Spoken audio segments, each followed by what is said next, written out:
Hey everyone, what is going on? Today I decided I wanted to talk about a little bit of a touchy subject. I'm assuming it's touchy because whenever I tweet about this topic in particular, I get a lot of angry responses, and I want to address some of them. A few days ago I posted something online that said the following: hate speech, especially in the context of racism, transphobia, sexism, etc., is a myth. The consequences of hate speech, not threats, are hurt feelings.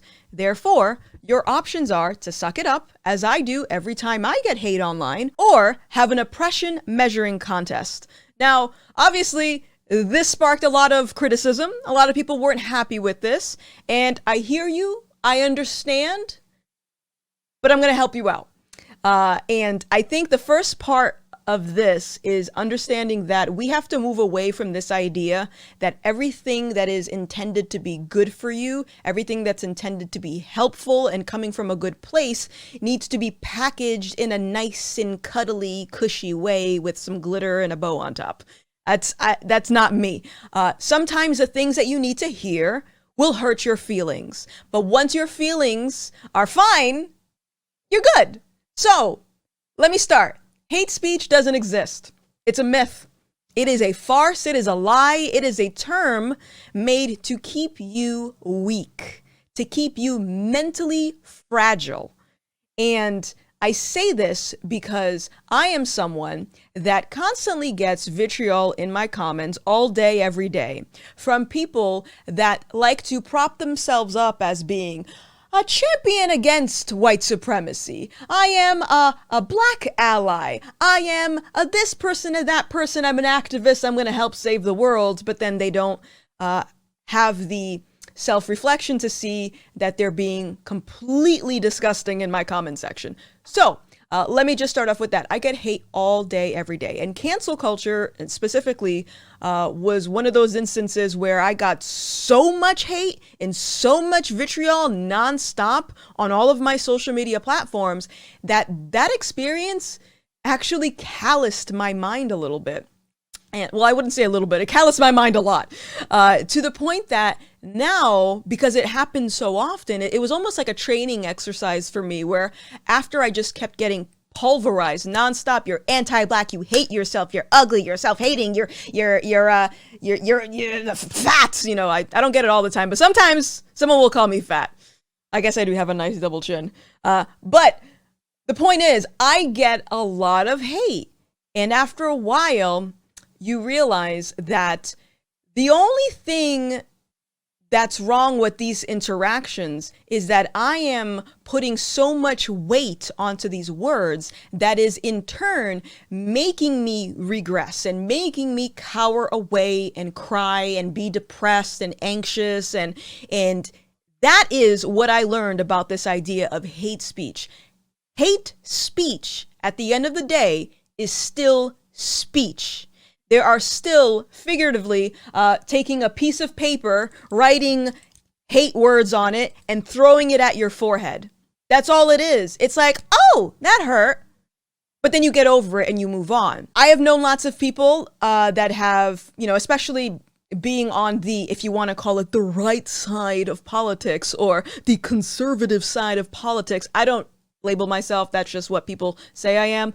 But I know a lot of people on this side who are trans, who are black, who are gay, who are blah, blah, blah, blah. They all fit into their own identity, political group. And these people receive so much disgusting hate on the daily from others who claim to want to help these people. Oh yeah, I'm a trans activist.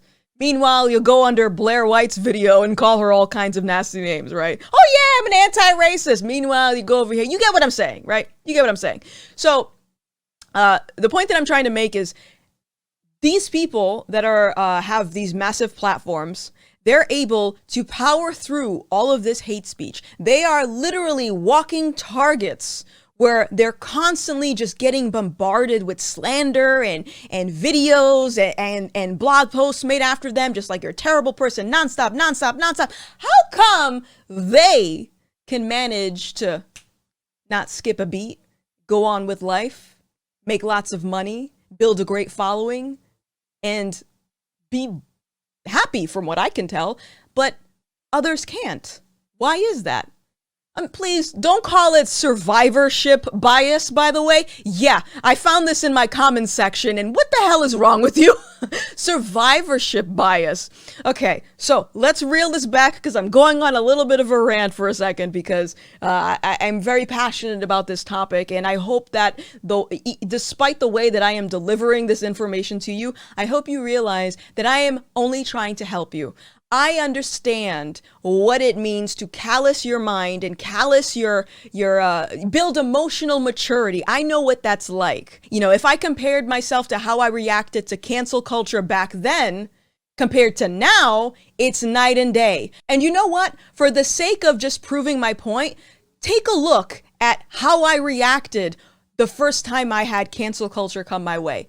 This is me then. You fucking took the one thing I loved away from me, which was streaming.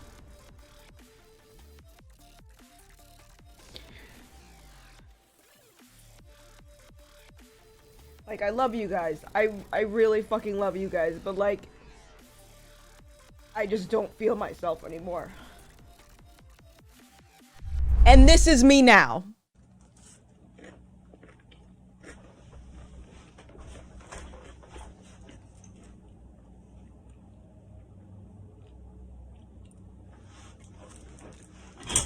You ain't canceling shit. So this is what I'm trying to show you is it's a work in progress, but you can do it. You can overcome hate speech. And let me make this clear. When I say that we need to navigate around this barrier of hate speech, that's not me condoning people being assholes to one another. Don't get this confused. I am simply saying that you have to accept it. You don't have to like it. You have to accept it. The reality is that we are always going to be surrounded by people that don't like us, regardless of what the reasons are. I don't like you because you're black. I don't like you because you're gay. I don't like you because you're trans. I don't like you because of this. That is the reality. Now, it would be one thing to say that this type of rhetoric is preventing you from getting a job, or it's preventing you from furthering your education. Unless someone is explicitly saying, hey, you black lady, I'm not going to give you this loan. Now we have a problem. But if they're simply just saying, I don't like you because you're black, by the way, here's your loan. Wait, I'm going to redo that. That was fucking stupid. Just to be clear, I am not laughing at that situation. What I'm laughing at are these ridiculous invisible barriers that people create. And what I mean by an invisible barrier is if you're saying that hate speech, for example, against black people is at an all-time high, and the hate speech somehow prevents people from going about their day and being successful and living their life, but then I show you a bunch of black folks that are seemingly immune to the hate speech. Now the question is, why can't this group of people do the same like this group of people? And why aren't those who are threatened by the hateful speech, why aren't those people seeking mentorship or coaching or guidance from those who are able to navigate around the hate speech? I find it ridiculous that we are acting as if hate speech is some type of a human right issue. It's not. People have the right to freely express themselves, regardless if I agree with what they say or not, because the alternative of selectively allowing certain people to say certain things will inevitably lead to tyranny. And let me just be clear that I am not saying that people should be allowed to get on a microphone and yell, I think that all trans people should die. That is wrong, and that's a threat. That is not protected under free expression or free speech. However, we've reached a point in society where disagreeing, having different opinions is considered acts of violence. And that is completely wrong, and we need to abandon that idea entirely. So I'll give you another perfect example, and I bring up the trans community a lot. I don't want it to seem like I'm picking on trans people, and the people that I know who are trans understand this, but let me help you out here. So for example, when I say trans women are men and trans men are women, that's not hate speech, that's a reality. When I say that there are biological differences between men and women, that's not harmful rhetoric that's going to lead to violence, because remember, we have this thing called personal responsibility. That is also reality. And when I see people get upset about these types of comments and they conflate it to actual physical violence, it says two things to me. Number one, it says that you are weak, and I don't want you to be. I want you to be so mentally strong that anyone can call you whatever, use whatever incorrect pronoun, and you'll be fine. Because I know a lot of people that are fine. They're able to do it. So why can't you? I just want to help you realize your greatness and not regress and cower away every time someone says the wrong pronoun, or every time someone dead names you, or whatever. I need you to hear me out. And again, back to the trans as an example. If you are transitioning, who are you transitioning for? Are you transitioning for the acceptance of other people? Because you're not going to get it. Or are you transitioning for you? Which I can respect. You want to transition for you? Okay, cool. Then the opinions of others will not matter. My opinion saying, bro, you still look like a dude, should not prevent you from getting a job and making it in life and going on to live successful careers. The only person stopping you from doing that is you. Get out of your head. So really quick, I had to put a little edit in this because as I was rendering this video, I actually received a very angry tweet from someone who, I don't know if they are a trans person or if they are an activist or an ally for the trans movement, but they basically they tweeted at me. They actually tagged me in this, which is pretty funny, and they said, I got 5 minutes into a debate that I had with some other commentator whom I'm not going to name because he can work for his views, but this person goes on to say that they were upset because I said during the debate that I am not obligated to use the preferred pronoun as someone requests. That is not a form of respect. That is a form of demanding assimilation, a demanding compliance. Why in the hell would I ever be obligated to refer to someone in the way that they want when I don't even know this person? And to tackle on top of that, we're completely ignoring the fact that some people do not subscribe to this idea of men transitioning to women and vice versa. So you're forcing your belief, your ideology onto another person when you say, you're not using the correct pronoun. Well, per my beliefs in biology and reality, if I see a man, I'm going to say, sir. If I see a woman, I'm going to say, ma'am. Regardless if they actually transition and they look good, whatever, that's besides the point. My eyes dictate what I see. And when people act militant in this manner, no, you need to use the preferred pronoun, otherwise you're a transphobe. I want you to think about this for a second. This person had no issues tagging me on Twitter to, I'm assuming, attempt to shame me and call me a transphobe. So you have no issues with being hateful. Clearly, because you're doing it yourself. It seems like you have issues when you hear something you don't like. So it's this selective outrage, which is why I continue to say that hate speech doesn't exist. What exists is your perception of what you want to be considered hateful. Because if you can get on Twitter and just yell at someone and call them a transphobe because they refuse to use the correct pronoun, then don't gaslight me and say, I'm afraid of hate speech. No, boo-boo. No, boo-boo. You're personally offended. You have no issues with hate. You are offended. That's the difference. All right, I gotta go. I'm leaving. Bye-bye. The fact is, people will always be mean. This is life. No one is exempt from hate speech, if that's what you want to call it. There are lots of people that came before us that dealt with hate speech and they were able to overcome and move on and do amazing things with their life.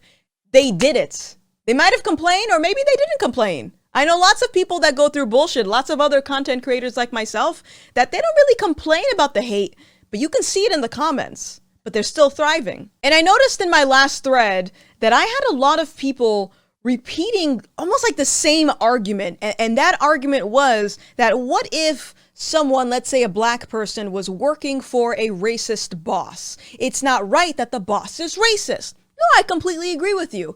In that case, you have two options. One, continue working for the racist boss to make sure that that racist boss pays your mortgage, or find another job. Start entrepreneurship. Oh, but not everyone has the luxury to find another job.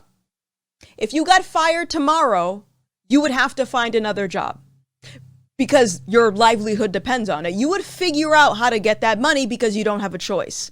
Where there's a will, there's a way. And I think this idea that we have to fall victim to hate speech is a crutch. It's an excuse that prevents us from thinking outside of the box. How bad do you want that money? How bad do you want that job? If you really need the money, you're going to go and you're going to work for this racist boss and he's going to call you coon and all that stuff. You're going to work for him because you need the money. Or you also have the choice to leave, to find your own way, to build your own empire like I am. Again, this is not me condoning hate speech. This is me accepting that hate speech is a feeling. That is a feeling that someone has, and you can't change the way that people feel, at least in the context of how social justice warriors try to do it today by slamming on their keyboard and yelling at someone. Again, I will reference Daryl Davis, the black man that was able to convince more than 200 KKK members to abandon their robes through conversation, through patience, and I believe music. I think music. And he did this by being patient. It took time because, again, we're dealing with people's feelings. You don't even like everyone, so why would you expect everyone to like you? Come on. So before I end this video, I just want to wrap this all up together and just leave you with my closing point. Yes, it sucks that people are mean and say transphobic or homophobic or racist things. It sucks. That's life. You can learn to accept it, or you can learn to complain about it. That's life. Everyone goes through it. Everyone's overcome it for the most part, apparently. But I want everyone to be able to be mentally strong enough where these words don't hurt them. Cancel culture in particular, I'm immune to it. You know why? Because cancel culture is facilitated through slander, through harassment, through online bullying. It does not faze me. They have no power here. So that's my first point. And I also need people to recognize that there is a difference between physical threats, physical acts of violence versus you disagree with me and you said something that hurts my feelings. If you are gay and there's a religious person that doesn't like gay people, okay, that sucks, but do you like you? That's all that matters. Because if we are not able to separate what is hate speech and what is actual violence, we're going to have a hard time understanding where the real threat is coming from. Because someone that says, I'm against gay people, I don't like gay people, I don't like trans people, these people might have more in common with you than you think. Who cares what they say? Focus on their actions. And in the reverse, you can consider the politicians that while they'll say all the nice and sweet and loving and caring things, they'll make policy to hurt the same people that they claim to care about. I think that's all I wanted to say about this, honestly. My main point was, guys, we got to stop conflating differing opinions with harmful rhetoric. The only harm that is happening when you hear an opinion that you don't like or you hear a word that you don't like is the harm that you're doing to yourself by allowing you to react in a negative way. But yeah, that's my hot take for the day. And honestly, I don't think it's a hot take. I think it's just common sense. I really want you guys to be stronger. I really, really do. I hope you don't look at my smugness as a detractor from what I'm actually saying. I want you to be strong. Yeah, one hate speech thread at a time. My name is Gothix, and I will see you in the next one. Bye!